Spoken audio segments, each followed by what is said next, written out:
This is Lenny Wennerstrom, Common Sense Health Expert. Welcome to the Wild and Free Healthy You podcast. Without your health, there isn't much joy in life, so here we talk about all facets of health, including lots of unconventional strategies, tools, and solutions from a holistic point of view. This podcast is all about motivation, inspiration, and expansion of your mind, your body, and your spirit, because your health is your number one asset, and my job is to help you protect it. Now, on to today's episode of the Wild and Free Healthy You podcast. This podcast does not provide medical advice. The purpose is to promote consumer knowledge and information on various health topics. Always seek the advice of your qualified health practitioner. Hello, everybody, and welcome to the Wild and Free Healthy You podcast. My name is Lenny Wennerstrom, Common Sense Health Expert, and my amazing guest today is Amanda Stretch. Actually, it's at Amanda Stretch on Instagram and probably all other things, but it's Amanda Sterczyk, and she is a certified Essentrics Instructor, a personal trainer, and she is the author of a new book called Move More, Your Life Depends on It. And it's full of tips and all kinds of stuff. I have not read it. It just came out, and I'm so excited to read it, and I'm so excited for the kind of book that you wrote, Amanda. So welcome. Thank you, Lenny. I'm really pleased to be here. And I'll show you a quick cover. Yeah, so it's my first book. It's been out only. Hold it up. Hold it up. It's so good. So for those of you who are listening on iTunes, you can go to the YouTube video to see anything that we talk about that has a visual, because we do both the visual and we do the audio. So. Okay, so that looks like a good book. So tell us, how did you have a program that you started, I saw on Instagram. You started something about, what's the program called for movement to get people? So I call it the Move More Institute. And I'm based in Ottawa, Canada, which is our nation's capital. So a lot of federal government workers. So the idea of an institute being like a formal thing, it's kind of tongue-in-cheek, right? It's not an actual institute where you go and you sit down and you study. So it's supposed to be sort of tongue-in-cheek, just trying to get people to think about adding more movement, practical fitness, non-exercise activity, physical activity, however you want to term it, to their day. So I came up with this idea probably in 2015, and in 2016, I sort of started to make it into something more tangible, where I came up with the name, the Move More Institute. What I was finding in teaching my Essentrics classes was that I had people in their 40s and 50s who were office workers, who were really, you would think their occupation was professional sitting. I know a lot of those. Oh yeah, and they would come to a class with my seniors, people in their 60s and 70s, and they were struggling to keep up with people, 10, 15, 20 years older than them because of all this physical inactivity in their lives. Or I'd have people who would say to me, I can't come to class this week because I have a bad back. And I'm thinking, right. You can't not exercise. And I started looking at a lot of the literature and research around, this whole concept of sitting as the new smoking, which was coming out around that time. People were talking more about the risks associated with physical inactivity. I started to run workshops in 2016, and it was true. I'd find people would say, I'm so busy, I can't get to the gym, but I have all these health problems. And then they were busy sitting, right? And so they'd be sitting at their desk for 8 hours a day, and then they'd sit in their car for an hour each way commuting, and then they'd go home and they'd sit on the couch at home for another 3 hours. And watch TV. So, yeah. Or, taking their kids to activities and then sitting in the stands watching the hockey practice instead of just getting up and walking up and down the stairs in the stands, or walking around the hockey rink. Just adding little bits of movement to their day that actually, small little bouts, accumulate to count for a lot. I forgot you were in Canada with the hockey. Everybody, Yeah, it's we all live soccer in the U.S. It's across the street from our house, a hockey rink.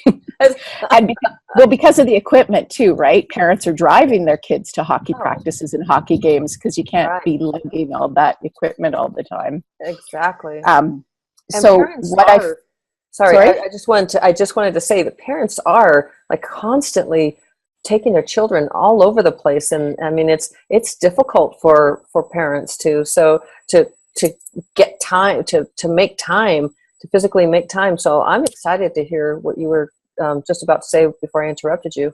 But okay. So how you started.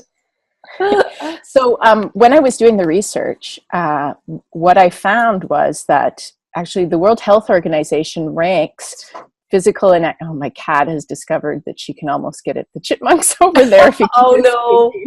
Oh no! Anyways, we'll hope the chipmunk can figure it out for themselves. Stanley. She can't get out of our patio, so I'm hoping they'll just learn to go the other way from the patio. So the World Health Organization ranks physical inactivity as the 4th leading risk factor for global mortality. So after high blood pressure, smoking, and high blood sugar, physical inactivity is causing 3.2 million deaths globally, and that's premature deaths, not people having a good life and living to the end of their years, actually dying prematurely from not moving enough. What ages do you have for that, like people who are dying prematurely? Well, adults, right? Anyone. So their stats are 18 and up.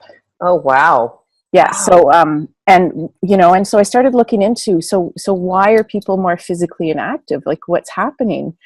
And it's with all of our labor saving devices and apps, right? We don't get up and drive to the mall and walk into the stores and go look for a pair of shoes. We get on our phone and we buy it and have it delivered right to our door. Right. Or the latest thing that's really, it's probably been around in the States a little bit longer, but here in Ottawa, all of a sudden it's click and collect for your groceries. So you don't even go to the grocery store. You're ordering online and then you have a special parking spot right at the front door. So you just zoom in and the click and collect area is right at the front door inside, and then you're taking your groceries and leaving. Exactly. So, people are we're kind of our own worst enemy. Yeah, it's convenience has become our enemy. I mean, it truly has. And that, that you even, that it was even had to be said, like, park 100 parking spaces away so you can walk into the store. It's like, it just has gotten so, like, the closer you can get, and you know what I mean? It's just like, it's all convenience.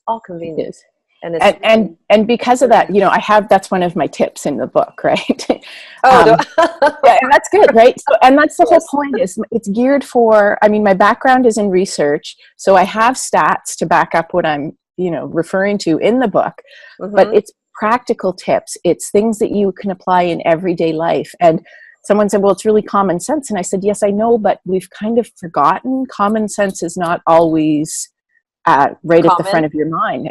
Yeah. It's not common. That's is why I'm a common sense health expert. Yeah. Because common sense health, like hydrate, sleep. Yeah. I mean, it's just not taught any longer, and it's not top of mind, and it's not common. So I was so excited when I saw your book. I'm like, yes. I'm glad. And I really want people to be able to, and I tell them just one thing, right? I just want you to be able to take one thing from the book and apply it to your life. And my slogan is move more, feel better. It's not, let's go to the gym and crush it in that boot camp. Yeah.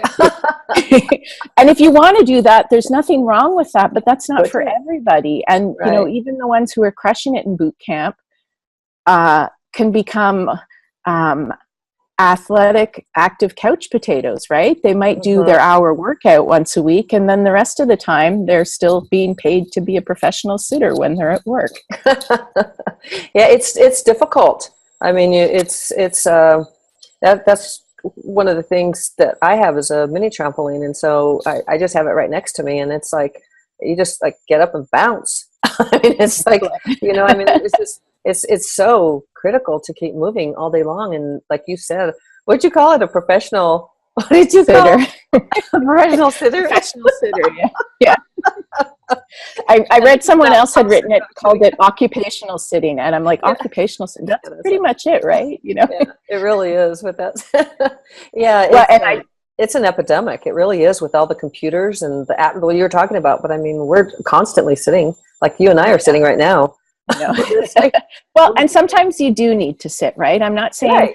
So some people, when this whole concept of sitting is the new smoking came out, some people took that to mean throw out your chairs, never sit, have a standing desk. And then there's issues with standing desks, because you've gone from being physically inactive in a seated position to being physically inactive in a standing position. Because what do people do? They raise their computers and then they just stand there and they're not moving.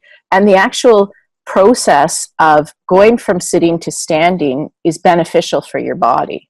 So, you know, you're loading your bones, you're loading your muscles, you're working against gravity, you're getting the fluids in your body moving. Because what happens when we sit too long is we get the blood pooling in our feet and ankles. So you get swollen feet, varicose veins, things like peripheral artery disease, all these kind of issues that wouldn't happen if we just got up and you just stand up, sit down, stand up, sit down. Love it. So let's talk about, so first of all, we talked about Essentrics. And so my followers or my listeners and viewers are following my journey on Essentrics. But just in case we have somebody new, explain what Essentrics is for people. It's not that we're eccentric. No, well, I am, you know, I kind of told people. I used to say, it's actually funny that I started teaching it, because I always said I want to be eccentric when I grow up. And now you are. And now I am. But, you know, from the eccentric behavior-wise, one of my friends said, yeah, but you kind of need to be independently wealthy to pull it off. Or not. But okay, so go ahead and explain Essentrics. And so Essentrics is it's actually the only made in Canada workout. So creator Miranda Esmonde-White is based in Montreal, and it's a full body rebalancing program, so where we're simultaneously stretching and strengthening all the muscles. So the idea is it's dynamic stretching. We're working through all the muscle groups, all the muscle chains, because you're only as strong as your weakest muscle, and you're only as flexible as your tightest muscle. So if you have tight fingers and tight hands, well, that's going to tighten up the muscles in your forearm, which is going to bring your bones in your elbow joint closer together, which is going to tighten up your arm, which is going to tighten up your shoulder. So it's like you can't not, work on improving and maintaining flexibility in every single muscle in your body. I find that so fascinating, the chains of muscles. I mean, it makes sense. But until I read her book and started the process, I didn't really get it. And I used to compete competitively bodybuilding, and I'm like, oh my God, I was atrophying all my muscles. No, you were strengthening. You weren't atrophying all of them, just some that you, right. but think about it, right? So, grip strength, right? Sometimes people complain that they have to stop deadlifting because they can't hold the barbell anymore. And it's the same as people when they age, right? If you can't pick up a teacup, or you can't pick up your grocery bags. So it's not, not all your muscles are atrophying, but often it's the smaller muscles that we sort of forget about working. So, and that's one thing I love about Essentrics, right? We always do hand exercises. We always do foot exercises, and we're always doing it bare feet.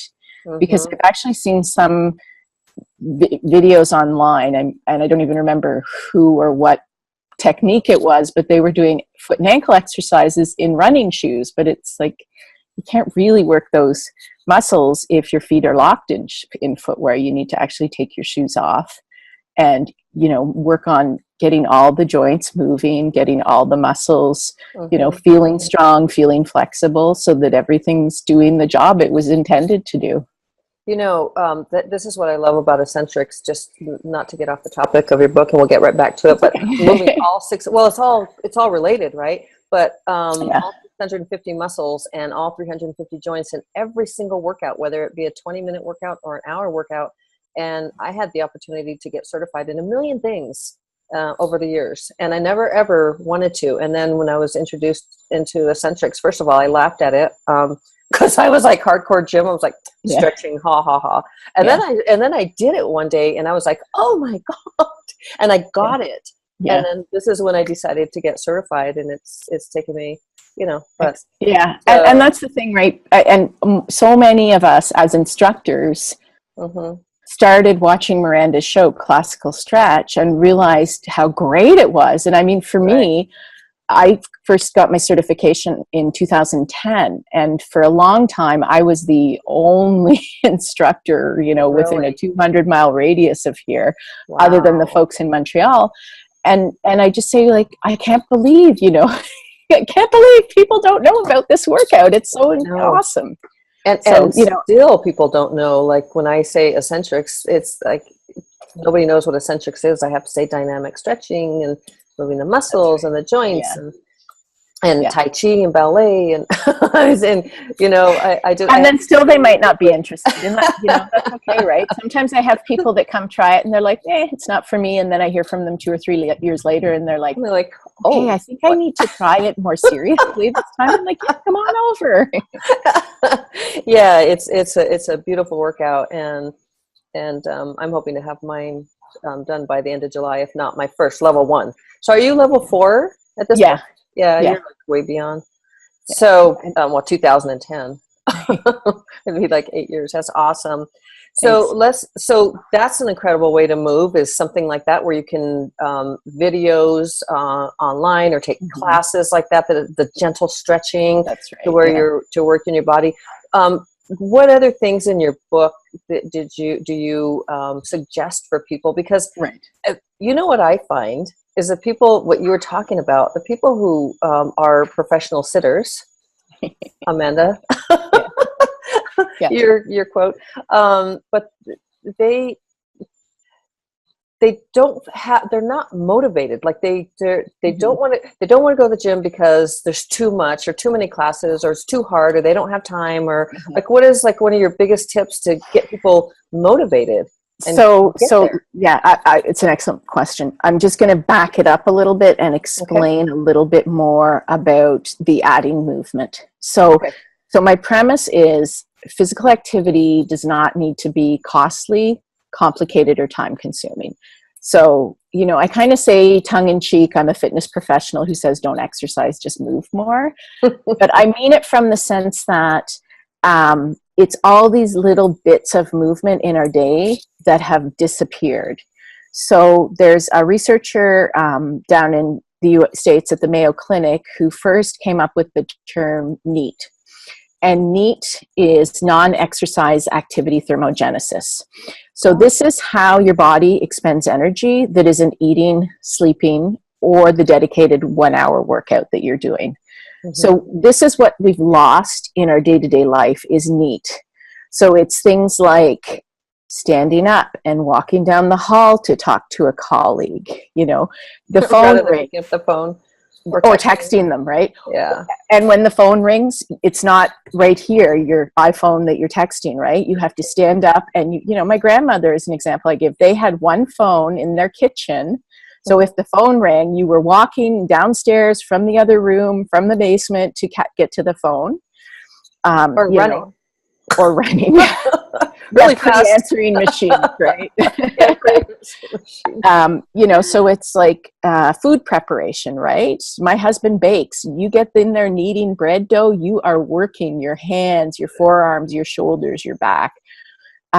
Even just the sitting and standing, because you're getting up, you're not staying seated for so long, you're actually moving around. So the whole idea is to just break up the movement. So in Ottawa, there's a Healthy Active Living and Obesity Research Network at our children's hospital, and the founder of that actually created a sedentary behavior research network. So these are health researchers all around the world who study sedentary behavior, and they spent some time coming up with a lexicon. So basically common terminology that they all agreed to when they were doing research. So sitting, standing, sedentary, physical inactivity. And the two that I have in my book, and I had contacted them to reprint the definitions exactly and receive their permission, but they're prolonger and breaker. So the idea with a prolonger is it someone who accumulates sedentary time in continuous bouts, right? So they're prolonging their seated time. And then a breaker is someone who accumulates sedentary time in smaller bouts. So there's frequent interruptions. So they're getting up and moving. And how I term them when I'm working with people is, do you want to be a sedentary Sam, prolonger, or do you want to be a Fidget Finn, a breaker?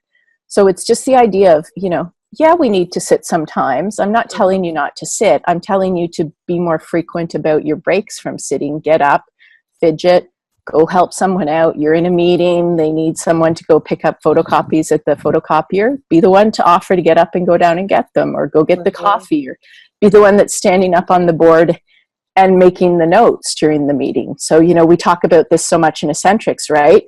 People don't lift their arms up over their head anymore, which is why the muscles in your spine start shrinking and compacting your spine, and people shrink with age when in fact it's physical inactivity. So be the one that stands up and gets up and writes notes on the board during a meeting, and look at all that great complex movement you've added, and you didn't need special equipment, fancy workout clothing, you didn't sweat, you didn't have to use an expensive gym membership to add these movements to your day. Exactly. So what was I was just going to ask you about, oh, darn it. I was just going to ask you something and it totally left my head. Anyway, keep talking. I had a really good question. I'm I can't remember. Well, but I did want to ask, when you talk about the sedentary Sam, so this person, or Samet, this person would be watching 2-3 hours of television at a time without getting up to get a drink of water, or they have their popcorn and chips or whatever right there, their processed foods are right there, so they don't have to get up or do anything. And so your recommendation is leave the food somewhere. I don't know, what would your recommendation be? Don't watch that much TV? That's what I would say, but they'd get up and go get a drink of water. They'd stand up, and because I hear you, it's all this, sitting for 2-3 hours or something like that. We RV a lot, and oh my gosh, we'll be sometimes 5-6 hours, and me, I'll do push-ups, I'll stand up, I'll do sit-ups and squats, and because it's a motorhome, and because I just can't. I can't. I have to move. I can't. That's awesome. Like that. Yeah, and it's trying to teach people. It's trying to nudge people to make their lives a little bit more inconvenient, so that they're adding these movements. So if we think about, I say, hashtag TBT 1985, right? We didn't buy everything with the click of, push on an app. We actually got up and did things. So, so I have a small water bottle. I don't, how everybody has these giant water bottles? I have a small one. So it forces me to get up and go get water more often. Now, someone said to me the other day when I was doing a workshop, yeah, but if I have the big water bottle, I have to go to the bathroom more often. I went, well, that's good too, right? So 6 of one, half dozen of the other. It's just, I love what you said, the inconvenience, making your life a little more inconvenient, because that convenience is killing us. It literally is killing us. And just the app and the sitting at the computer all the time and not making it's convenience is so overrated at this point, when it comes to health. And it's just your health is your number one asset, and you literally, you have to protect that. You have to take care of it, or when you get to your later stage, it's not even later stages anymore. It's in your 30s, 40s, 50s, earlier, and it's just getting to where you can't lift your hand over your arm, and turning I know what I was going to tell you, some of the things that, well, I was going to mention it. I don't know if that was what I was going to ask you, but I mean, turning in a car when you're backing up, people can't turn. They're their whole body turns around.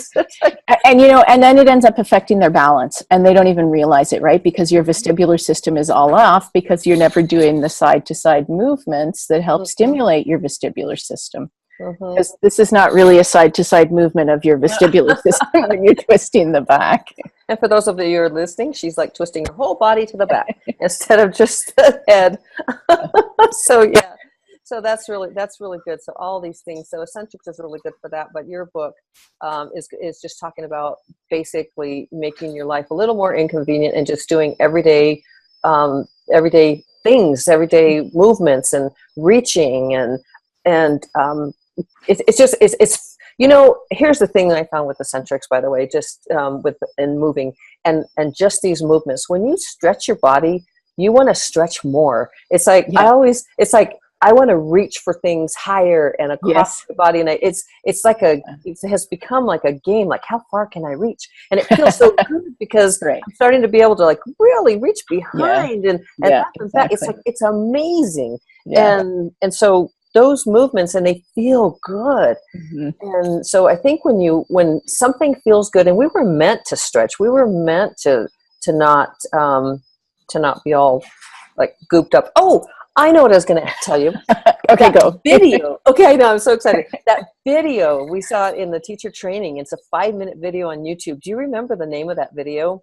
It's about the sorry, the I know. Fascia? Yeah, it's about the fascia. Yeah. And, the Fuzz Speech. Yeah, with Fuzz Speech. Yeah. Oh my God! If people saw that, and I'm going to put this on the show notes. Mm-hmm, but if you watch that video, you're going to be like, I'm moving. Well, and also, and he talks, I actually saw him, he came, when he was on tour in the fall, I attended his lecture here in Ottawa. And, animals don't get back pain, right? 80% of adults are going to experience some form of back pain in their life. Mm-hmm. And it's because animals just inherently listen to their bodies, right? What does a cat do when it wakes up? It stretches. It moves everything because it's stiff and it wants to unlock all the stiffness. Immediately. And our dog, same thing. Yeah. I notice that all the time. It's like the second they get up, stretch. Yeah. Stretch forward, stretch back. Every single time. Yeah. They don't just get up and go. No, exactly. And I was going to mention, you were talking about inconvenience. So a couple of the things so the way my book is set up, it's 3 parts: the problem, the solution, and the action plan. Mm-hmm. So within the solution area, I talk about different components that I've created as part of the Move More Institute. And one of them is your inconvenience setup rating. So I like to kind of joke that I'm an efficiency expert's worst nightmare because the efficiency expert wants everything close at hand so that you're more efficient being here on the computer. Mm-hmm. But what I have people do is take a look at their workspace and figure out, on a scale of 1 to 10, where 1 is very convenient and 10 is inconvenient, how convenient is their setup? Because the idea to make it inconvenient, it's forcing you to move. So, if your printer is just right here, that you can reach it without even moving, maybe consider taking it and putting it on the other side of the room. You're changing the paradigm. You're changing the whole paradigm.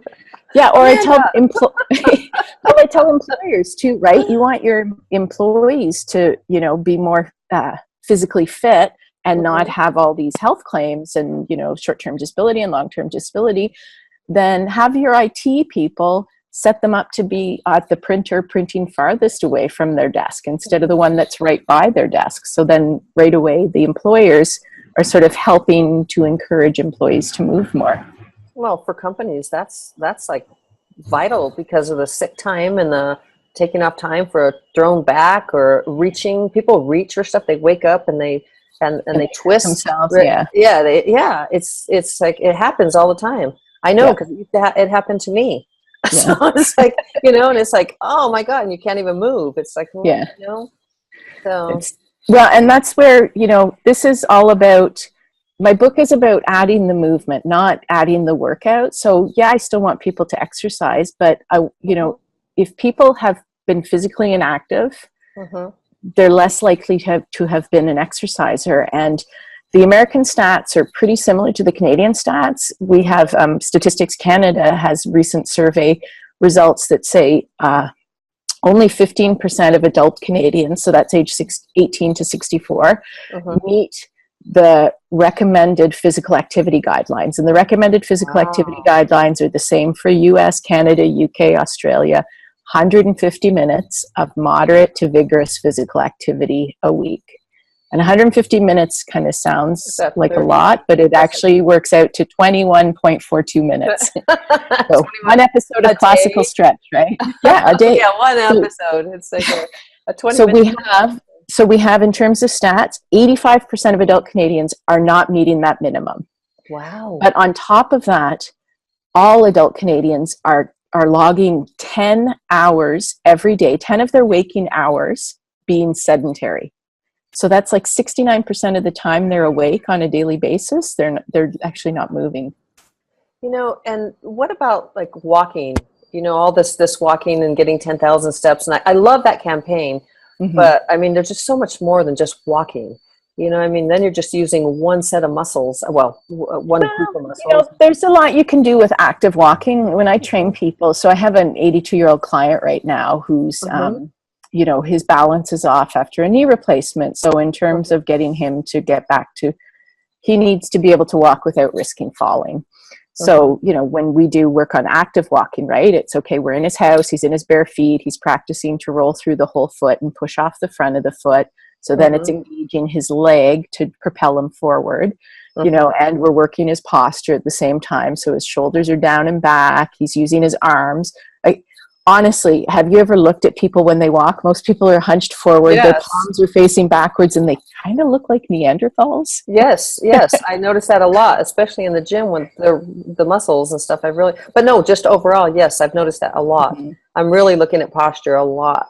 Yeah. So I spend a lot of time, like I have a class called 3 Days to Better Balance, and the first day is active walking, right? Learning how to engage more muscles, to be working, to engage your abs while you're walking. So it's not like you're just sinking with gravity. You're actually using your muscles, pulling out. I think in Pilates, they talk about, you know, your floating joints, right? That you're not, you know, you're not trying to sit with your bones on top of each other. You're trying to pull them out so that the muscles are doing their job and you're loading your bones properly instead of just like crunching everything together. Oh, I'd love to take that class. You need to be closer.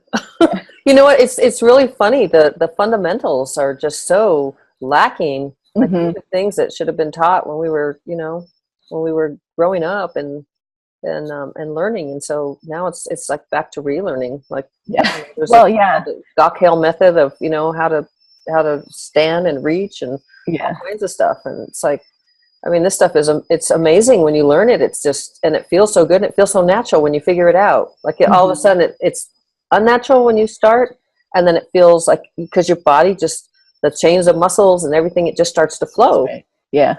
So, well, and that's and you know, and when I say my slogan is move more, feel better, it's because you know, yes, eventually I would like people to just be more physically active, you know, with exercise and non-exercise activity, but it's like, let's start with the basics, because what does happen sometimes is people have been physically inactive, you know, in their daily lives. And especially it happens around New Year's, or, you know, it's beach season. So everybody, oh my God, I have to go to the gym and get toned and fit and buff. I've got to get my body on. And then they go 0 to 60 in 3.2 seconds. And what happens? They injure themselves, or they get frustrated and demotivated because they're not getting the gains they think they need. Whereas if, you know, we get them moving more and they feel better and they realize it's the movement that's making their body feel better, then they'll go, oh, okay, I think maybe I'll try a fitness class, or I'll go to the gym, or I'll hire a trainer. But, you know, let's start with the basics first. Exactly. No, I love that. I love that a lot. So you have, do you have an excerpt of the book that you'd like to read? Oh, yeah, sure. Thanks. Why not? Let's get people excited about moving their bodies, and doesn't have to be a class at a gym or anything else. Just be moving. So this is, going back to when we were talking about, you mentioned, well, we're both sitting right now, and I'm not telling people throw out your chairs and never sit. There are times when you need to sit down. Because standing is just as bad all the time.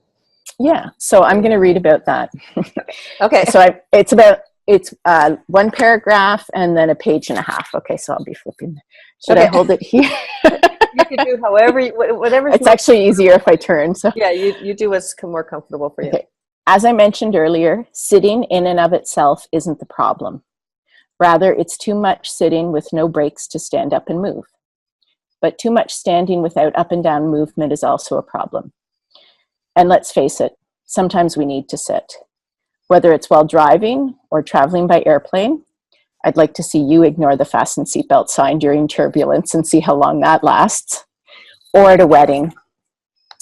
So what about when you need to sit? By now, I hope you understand my stance on chairs and sitting.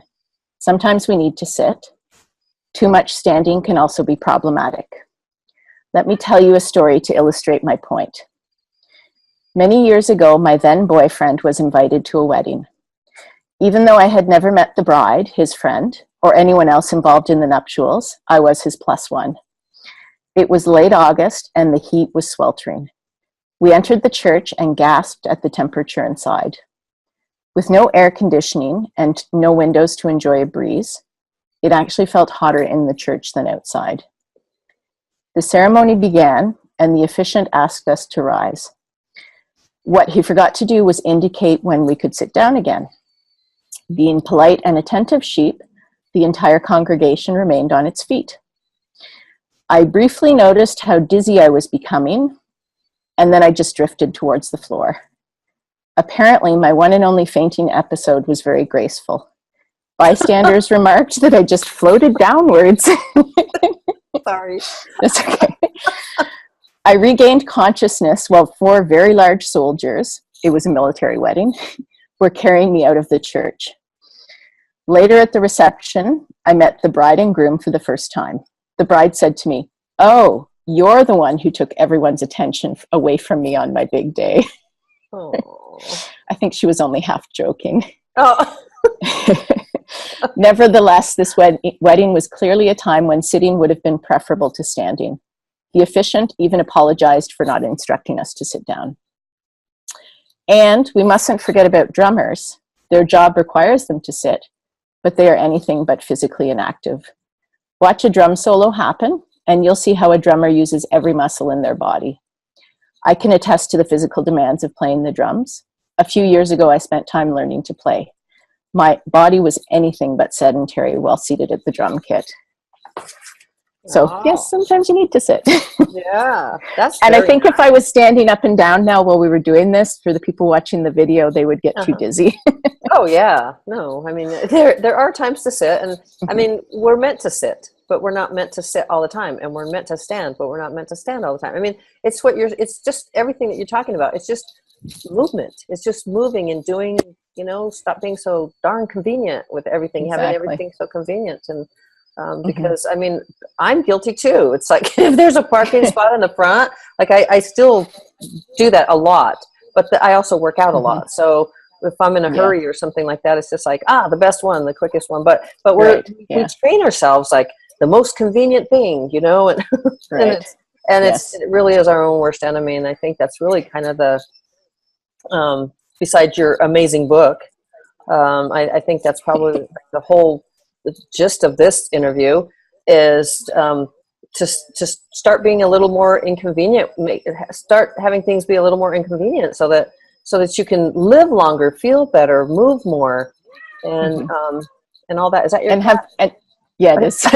She's really desperate. Or yours? I was like, where's it? Come here. We've only had her for a little while. We fostered her last fall and then we adopted her in January. So it's her first year at our house, and she's 5. So we have no idea what her life was like before she was abandoned. So she really loves to be outside, but she's also scared of noises and people and cars. Oh, that's so nice. We always do. We always get our animals from the wherever.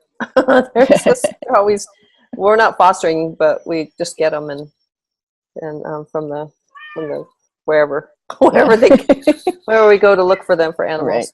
Yeah. So, well, is there? I like to end all my episodes on this Wild and Free Healthy You podcast with a funny story, and that was a really funny story that you just that's what you read, and I tried not to laugh. It's like laugh, it's nice. I had this picture of you like gracefully, like slipping down and boom. I didn't even know it was happening. Then I wake up and they're whole carrying me out. I'm like, who are these men? I know. No, I get it. I used to have seizures and stuff. So it's like, I never knew what was happening. It's like, is there a party going on? What's going on? Like, I don't know. So I get it. So do you have a personal funny story in addition of whether it be with the book, writing the book, Essentrics, the personal training, any of the things that you do, just life in general, something funny and well, I'll tell you something funny about the cover of my book. Okay. So I have love the cover, by the way. Thank you. I appreciate that. I wanted to have something that showed movement, but it was age and gender neutral. So because someone said, I mean, Miranda is great and has herself on the front of her books because Miranda is the face of Essentrics. Right, exactly. And a couple of people had said to me, you should be on the front of your book. And I said, no, because I don't want people to look at it and go, well, I don't want to buy that book. I wanted them to go, oh, movement. And those shoes are sort of, neutral. You could see them on an older person. You could see them on a younger person. You could see them on a man or a woman, and you can tell they're moving. And they're red. And they're red. And they stand. And actually, it's funny. Our Canadian flag is red and white, right? So someone said, "Oh, you chose the Canadian flag." I said, "No, I didn't. I just love the shoes." And it's for sale in the States too. It's for sale on Amazon, right? Yeah, exactly. But anyways, I was when I had the I sent a mock-up. I bought the stock photo of the shoes, mocked it up, sent it to my book cover designer and said, here's the picture. This is kind of what I'm looking for. And she sent me back four different samples to choose from. And I got them maybe, 10 minutes before one of my Essentrics classes. So I said, okay, do you guys want to see the covers? I have to pick one. And one of my regulars looked at it and she goes, but why are there shoes on it? You never teach with shoes on. You're always in bare feet for us to do Essentrics. And I went, yeah, but this isn't about Essentrics. This is about just getting up and moving throughout the day. Right. I know. I mean, your identity is all tied up with Essentrics for all your students. Yeah, exactly. But it literally is just movement. That's so cute. That's a cute story. And it's a cute cover, and it looks so bright and summery and like move. It makes you want to move. You look at it, it's like there's movement. And I was really thrilled with what she came up with. And then I asked her if she could put a shoe on the spine. So there's one shoe on the spine. So if it's in the bookshelf, you can see the shoe and you're like, oh yeah, I have to move. Oh, I like that. I love that a lot. Before we end this and we'll get all your information and where they can get the book and everything. But the movement, I totally forgot what I was going to say again. What is up with me today? I was like, is it Friday? No, it's not. It's Thursday. I have no excuse. It's really just coming back off of a month-long trip. And so it's like getting back in, back into not that I haven't done my podcast during it. So I really don't have an excuse. Maybe I need to move more. I don't know. I forgot what I was going to say. So let's just let that go. But why don't you tell everybody where they can reach you, get your book in Ottawa, if they'd like to take your classes. So as I said, it is available on Amazon. So there's a paperback and ebook version. And basically, if you can order from Amazon in your country, you can get it. So you can search for Move More, or you can search on my name, Amanda Sterczyk, and you'll see both options come up. On the American Amazon site. Spell your last name. Spell my last name, so it's Sterczyk, or Z for my American friends. And then on the Z side, I know sometimes people get a little bit confused with the ZZ.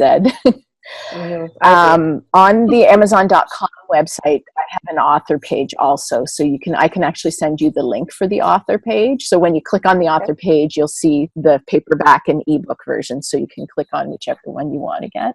And if you get for people here in Ottawa, sorry, I was going to say, for people who get it on Amazon, to leave a review for you would be wonderful. Yeah, that's how other people see your book. In Ottawa, I have a big following of people who've been taking my classes or been to my workshop. So if they are locally here in Ottawa, they can get in touch with me, and I have copies myself as well to sell to people locally. So then they save on the shipping cost.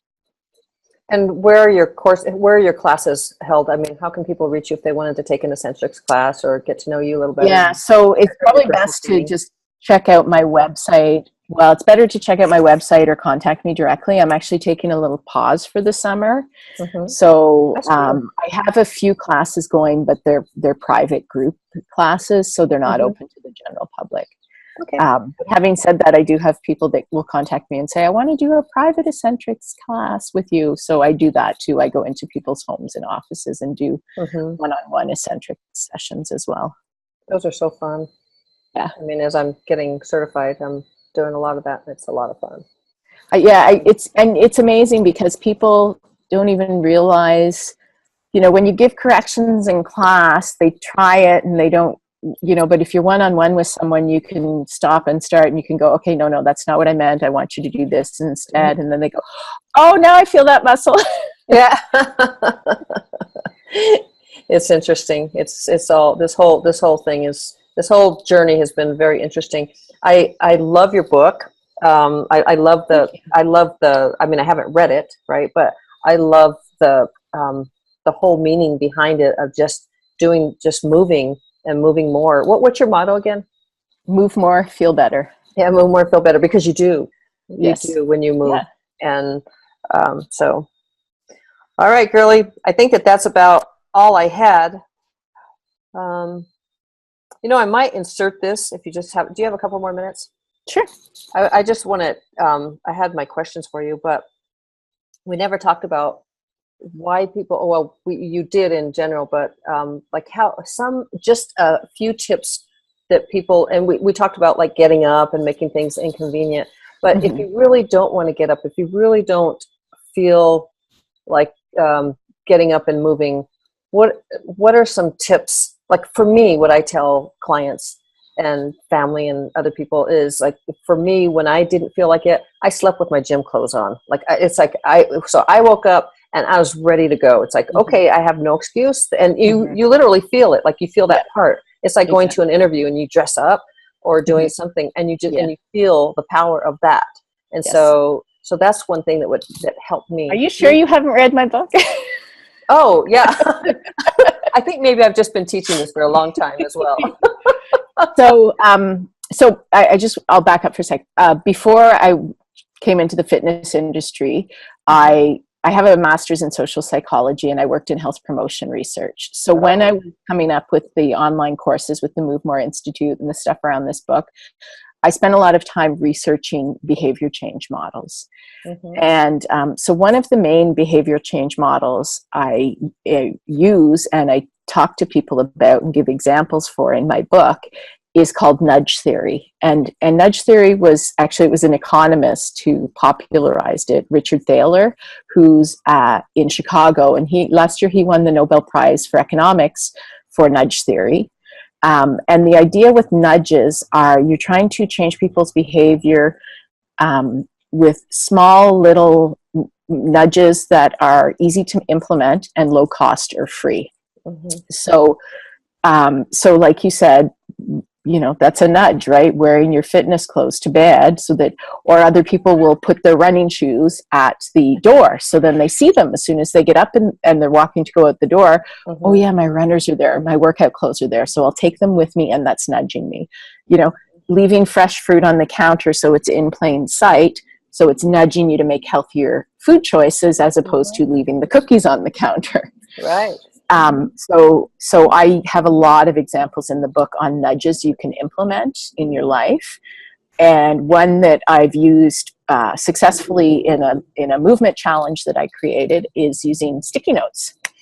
So, you take a sticky note, you put it up on the side of your computer monitor, or you put it, on your water bottle, or you put it by the door. So it's eye height when you get up. Go for a walk, stand up, get up, stretch your body. Or you can, across your screen, when you have a screensaver come up, you can put a picture of shoes or feet or someone walking, or, little statements like get up and move, right? Just so it nudges you to move. So these are the kinds of things, like with, using nudges to help remind you to add this behavior, to change your habits, because that's really what we want to do. Is sedentary behavior has become a habit. So things are so ingrained that you just do it without thinking, right? You just sit on the couch for 4 hours at night because you're just in the habit of doing it. So it's just nudging you to change your habits. Yeah, love it. The nudge theory. Yeah. Little nudges, that's all we need. And it's true, because when you do things like that, like putting sticky notes in places and stuff like that, that always helps me. Putting it on my mirror, so when you go to brush your teeth, because brushing your teeth is a habit, so you put it on the mirror, and it's your reminders and all of that. So and so that's all. A lot of it is things like that. I give examples, and I actually just got in touch with Professor Thaler and told him, because I'd never seen anyone apply nudge theory in the fitness world. So he actually asked for a copy of my book. So I'm very excited. It's going to Chicago right now. Yeah. Wow. So that'd be amazing if he liked it and endorsed it, because it's, a novel. There's some stuff in there where it's novel ways. I've read his research and other people that have worked with them. And I'm thinking, this is how employers could nudge their employees' behavior to get them to move more. So things like, if you think about when you go into an office building, you walk in the door, the elevator's right there.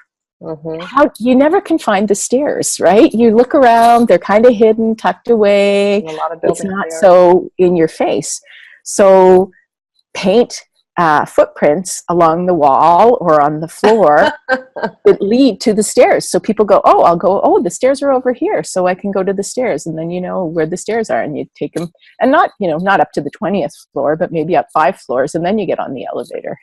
Well, and I mean, I used to lease commercial real estate, and so in high-rise buildings, and so I mean it would have to go with the decor, but I mean that would be something like the building with the building with the footsteps in it. You know what I mean? Because people are like, oh yeah, I know that building. I want to lease there. Yeah, you know what I mean? Yeah. So I mean that would also be unique. So they have it at our local children's hospital. They actually have. I got the idea also from the children's hospital, because. Think about when you're in a hospital, the maze and trying to find where you're going. So they have different animal footprint on the walls. So if you're going to radio, follow the duck prints, and if you're going to another department, follow the cat footprints, right? So you're walking and you're following them, and it's fun. So it's no longer yellow brick road, it's a duck road and a hat road and all kinds of roads. Amanda, I'm so grateful to you for your time today. This has been so enlightening and so much fun. And I really hope that my viewers and listeners, I hope that they will take this to heart and share, and get your book and share it with, as a gift. It'd be a great gift for people who are, in office jobs, or which most of us have, or sitting jobs. It'd be just a great gift, and it's a little nudge to start working. So it's I think the book in and of itself is a great gift with a little nudge of happiness without without judgment. just like take care of your body so that you can live longer. Take care of your number one asset, which is your health, and it's up to you. So it sounds like a fun book. I can hardly wait to get my own copy. So thank you, girlie. I appreciate you so incredibly much. I really appreciate it. Thanks for listening to the Wild and Free Healthy podcast. Fabulous day. I hope you learned something new. I appreciate you so incredibly mucho. Make sure you always take care of you first, because your health is your number one asset. I'm here to help you protect it. To listen to more episodes, check out LennyMotivates.com and follow me on Instagram at LennyMotivates. Don't forget to share this podcast with family and friends. Remember to always be your biggest fan and your biggest cheerleader, because no one can love you more than you can. Take care of you. Ciao.